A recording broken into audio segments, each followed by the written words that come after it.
A man from a tiny town in Tasmania just pulled over 70 grams of pure alluvial gold from a single river, worth more than $15,000 at today's prices, using nothing but a snorkel, a plastic bottle, and a stick.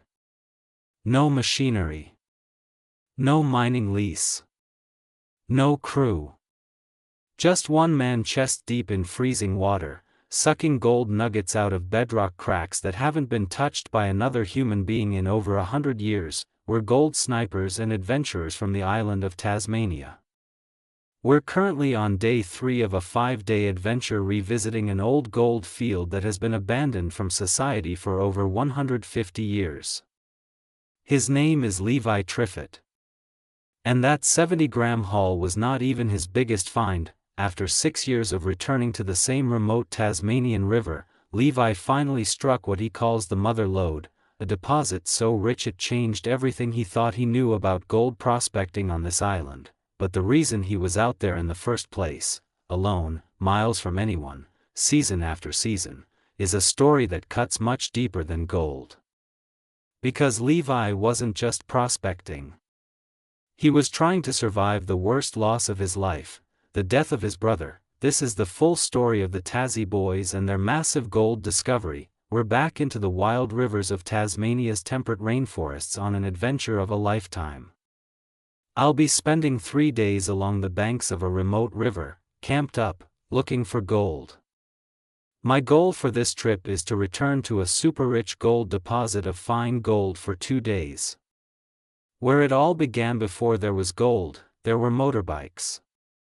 Levi Triffitt and his brother Jerem grew up in Deloraine, a small town in northern Tasmania, and together they started the Tassie Boys as an extreme sports group, filming daredevil trail bike stunts in the Tasmanian bush and uploading them to YouTube.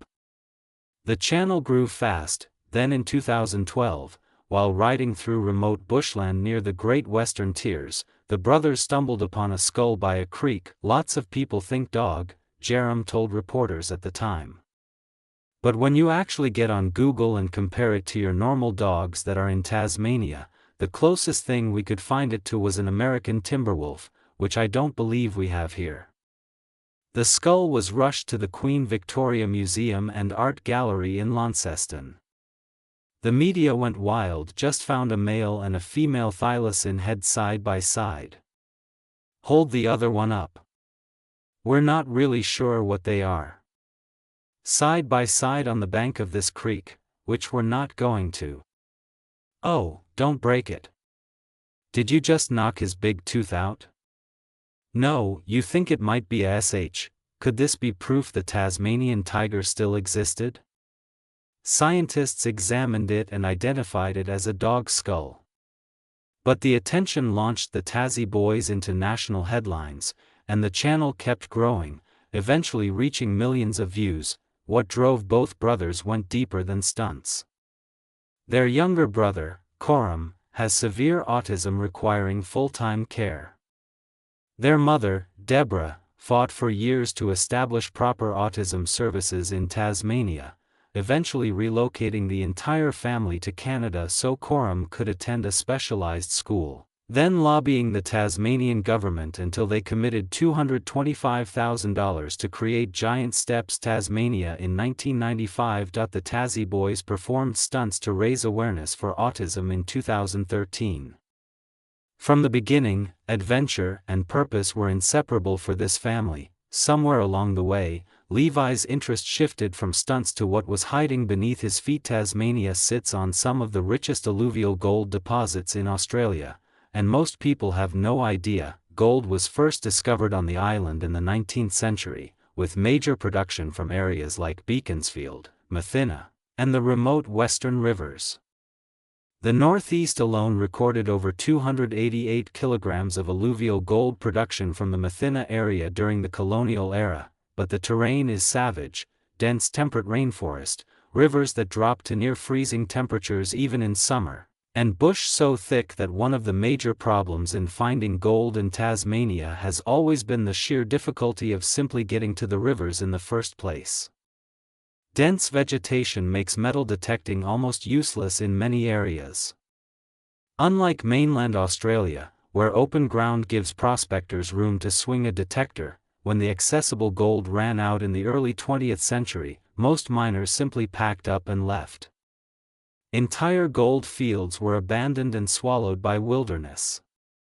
Rivers that had produced ounces of gold sat untouched for 100 years or more, slowly accumulating new deposits with every flood cycle. Levi started fossicking for gemstones first, exploring rivers and creeks close to home. But it didn't take long before gold took over completely. He studied old geological surveys published by Mineral Resources Tasmania, pored over mining history records, and taught himself a technique called sniping. Sniping is about as raw as gold prospecting gets. You put on a wetsuit, a mask, and a snorkel. Wade into a river. Stick your face underwater. And use a small plastic snuffer bottle and a crevicing tool to suck gold out of the cracks and natural traps in the bedrock. There is no machinery involved. No pumps. No dredges. No sluice boxes. Just your eyes, your hands, and your ability to read the river. And for those that don't know what sniping is, it's basically jumping in the river with a snorkel and a mask and your wetsuit, because in Tassie it's freezing cold, and you're just fanning all the gravels and clearing the gravels off, and down underneath on the bedrock is where the gold sits. The first time Levi saw a piece of alluvial gold glowing underwater, he was done for. It was just really cool that I was finding it, and I was just going all winter, Levi later told the Examiner. I had frostbite and hypothermia and almost passed out from it. The obsession was total. He would prospect through the Tasmanian winter, staying in the water for hours at a time in conditions that would send most people running. In 2020, he rebranded the channel to Tassie Boys Prospecting, and the gold rush began. The brothers and the breaking point to understand why Levi prospects the way he does, pushing deeper into the bush, staying out longer, taking risks that most people would never consider. You need to understand what happened in late 2020. Jerem Triffitt, Levi's brother and the other half of the original Tassie Boys, took his own life after a long battle with mental health issues. The loss shattered Levi. He has been open about his own struggles with depression and anxiety, and losing the person he was closest to in the world forced him to find something that could keep him going.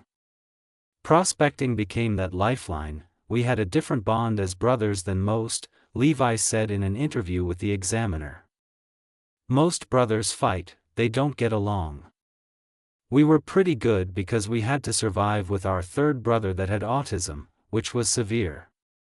We relied on each other a lot of the time. We had such an experience. It's been so different. But the memories, you just wouldn't change them for anything. He still talks about the Tassie Boys as we. He has said that when he is miles out along the river with the pack raft all alone, he carries his brothers in his mind. When I'm miles out along the river with the pack raft all alone, I carry my brothers in my mind, Levi has said. There's a lot of healing in it for me. I guess now that he's gone, I do feel him about. I know he's out there somewhere. Prospecting gave Levi a reason to keep moving forward. Prospecting is good for me all around because it's everything that I love, he told the Examiner. I've had depression and anxiety for years, and that's probably why I haven't done ordinary work over the years. For me, it's just been the thing that's really helped me. Every gold discovery that follows in this story carries that weight. There's an untouched oasis out there. And I've just hiked my equipment miles into this remote, unforgiving, but beautiful and enchanting world and found exactly where the gold, and also the rare osmiridium, is hiding. Every trip into the bush is not just about what is in the river. It is about a man finding the only peace he knows in the most remote corners of an island at the bottom of the world. 6 years on one river, the mother lode. Now you know what drives him. So picture this. For 6 years, Levi keeps returning to the same river deep in Tasmania's wilderness. Season after season. Trip after trip. He hikes in with his pack raft, paddles upstream, sets up camp, and spends days submerged in water cold enough to give you hypothermia in 30 minutes that he finds gold, enough to keep him coming back. But the big deposit, the one he can feel is there, stays just out of reach. Then on one trip, everything changes. Levi paddles his pack raft upstream. The forest pressing in from both sides. The only sound is the rush of water over rock that he pulls on his mask, slides into the river, and the cold hits him like a wall. He starts working a section of bedrock he has creviced before, jamming his tool into cracks, suctioning with his snuffer bottle, then his hand stops. There is gold sitting in the crack. Not a speck, a nugget. He sucks it up and moves to the next crevice. More gold. And the next. More again. His snuffer bottle fills fast, too fast. He pulls out nugget after nugget.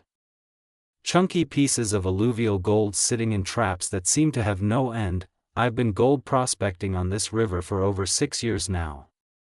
And just when I thought things were slowing down, I unearthed a record-breaking gold nugget. When he finally climbs out and tips his collection into the pan, the weight of it shocks him. This is not a good day. This is not even a great season. This is the mother lode. More gold than he has ever pulled from this river in a single session. After 6 years of obsessive searching, the river has finally given up its biggest secret. I thought I'd done a pretty good job of this spot when I left it, Levi said. But just goes to show if you keep continuing on and put the time in, there's more to be found. The video documenting this discovery became one of the most watched episodes on Tassie Boys prospecting, with the Motherlode series alone pulling nearly 3 million views in just 2 months. It wasn't just the gold that gripped people. It was the 6-year story behind it, the stubbornness, the loneliness, the refusal to quit on a river when every logical part of you says to move on, the discoveries that built a legend. The Motherlode was the breakthrough. But Levi's career is built on a series of discoveries that escalated in size and significance, each one pushing deeper into ground that no modern prospector, and sometimes no prospector at all, had ever worked. The first was what nature handed him after a brutal summer storm. Heavy flash flooding hammered one of Levi's prospecting areas for days, turning the river into a churning brown torrent that ripped trees from the banks and hurled boulders downstream like marbles. I noticed there's been a massive flood since we were here last. A spot that I used to have to climb over a log jam that was all open. Hopefully some gravels have been shifted and it might open up some fresh bedrock. When the waters finally drop, Levi makes his way back. He scrambles down the bank and the river he thought he knew is gone. The landscape looks like it has been hit by a bomb. Boulders the size of cars sit in places they have never been. Gravel bars have been stripped to bare rock. Fresh bedrock gleams in the sunlight where meters of sediment used to be. He pulls on his mask and drops into the current. The water is still murky, still angry, but within minutes he sees it. Gold scattered across cracks and shelves that were sealed shut for potentially thousands of years, now ripped open by the force of the flood. By the time he cleans up, he has recovered nearly an ounce, roughly 27 grams, worth approximately $6,000 at today's gold prices. One storm did the work of heavy mining equipment, stripping away centuries of overburden in a single night. And Levi was the first person there to capitalize. This is one of the fascinating realities of alluvial gold prospecting in Tasmania. The gold in these rivers has been concentrating in bedrock cracks and natural traps for thousands of years. Every flood event reshuffles the deck. Water strips sediment from one area and dumps it in another, rolling gold downstream until it gets caught in a crack, a pothole, or a false bedrock shelf. A single major storm can turn a spot that produced nothing for years into a gold-bearing bonanza overnight. And Levi, because he knows his rivers better than anyone, is always one of the first to get back in the water when the flood recedes. Then came the discovery that even Levi struggles to explain that he hiked deep into terrain so remote that there were no old sluice marks, no tailings piles, no evidence that any prospector in over 150 years of Tasmanian mining history had ever set foot there. What he found was not just gold. He also recovered osmiridium, a rare naturally occurring alloy of osmium and iridium with a deep connection to Tasmanian history. Osmiridium's two alloys, osmium and iridium. It's got a slight bit of platinum metals in it as well. It's very heavy. It's about 3 grams heavier than gold itself. Osmiridium was first recognized in the 1880s as an impurity in western Tasmanian gold.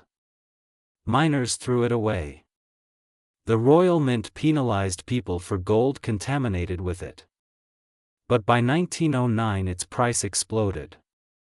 And by 1920 Tasmania had become the largest producer of osmiridium on the planet, with the Pieman River fields producing over 2,000 ounces in a single year, worth more than £77,000. A second rush hit Adams Field in 1925, where over 1,000 mining permits were issued in 3 months, for Levi to find both gold and osmiridium in a creek with zero trace of prior mining was a confirmation that Tasmania still has undiscovered mineral wealth hidden in its wilderness. But the discovery that Levi himself calls the greatest of his career came when he returned to a remote river where he had previously sniped approximately 70 grams of gold, worth over $15,000. Most prospectors would have been satisfied with that first haul and moved on to new ground. Not Levi. He went back. And what started with one record-sized nugget, one of the largest individual pieces he had ever pulled from a Tasmanian river, turned into something much bigger. That nugget pointed him toward a richer deposit underneath, a concentration of gold that the first trip had only scratched the surface of. Over the following season of videos, the haul from that single location kept growing. Each trip back revealed more gold, more nuggets, more weight in the pan at cleanup. The deposit seemed to have no floor. At current prices of roughly $228 Australian dollars per gram, the cumulative value of gold Levi pulled from this one stretch of river represents the kind of payday that professional mining operations spend millions trying to find. And here was one man with a bottle and a snorkel pulling it out by hand, walking in the footsteps of old-timers. Not everything Levi finds in the bush glitters. Some of his most compelling episodes are about history, not gold, old miner trails from the 1800s, abandoned workings overtaken by forest, and one expedition that became the most physically punishing thing he has ever done.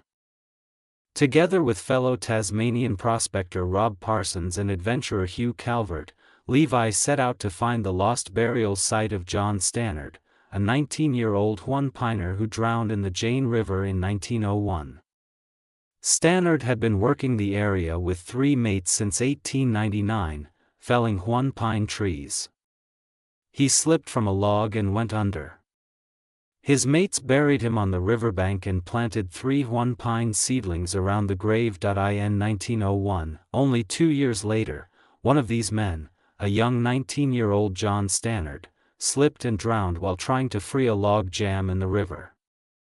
His mates were able to quickly retrieve his body, but they were unable to restore life. The last person to officially document that grave was journalist Michael Charland, who visited the Jane River in 1938 while searching for the thylacine. After that, the area became known as the Forgotten Gold Fields and the jungle took everything back. The first attempt to find the grave nearly broke the team. The first trip, it just wrecked us, Rob Parsons told the Examiner. We went so hard from sunrise to sunset.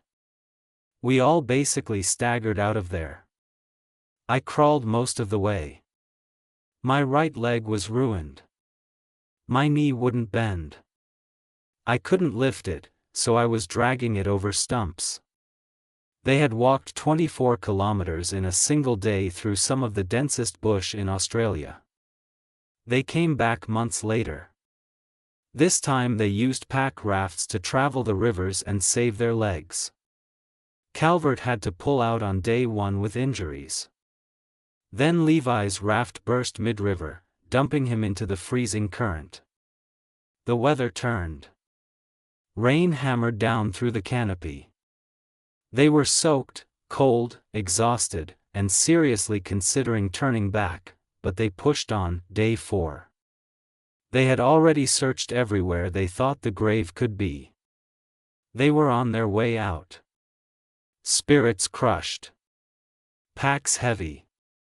Legs wrecked, and then, half hidden under a thick blanket of moss, tree roots, and over a century of forest growth, they see it, the grave sits under a blanket of moss and tree roots.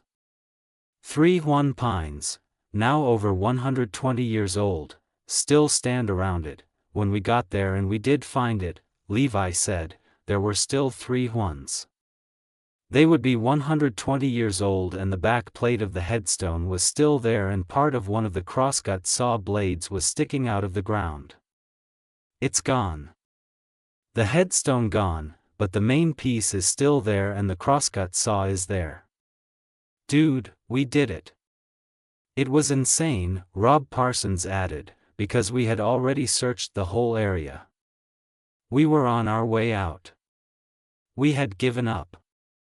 They had rediscovered a piece of Tasmanian history that had been lost for nearly 90 years, hidden under the relentless growth of one of the most impenetrable forests on the continent. No GPS coordinates. No trail markers. Just 3 determined men, 2 busted legs, a burst raft, and the kind of obsessive refusal to quit that defines everything Levi does. It's the most beautiful place in some respects, Levi said, but it's very unforgiving because it's hard to navigate through.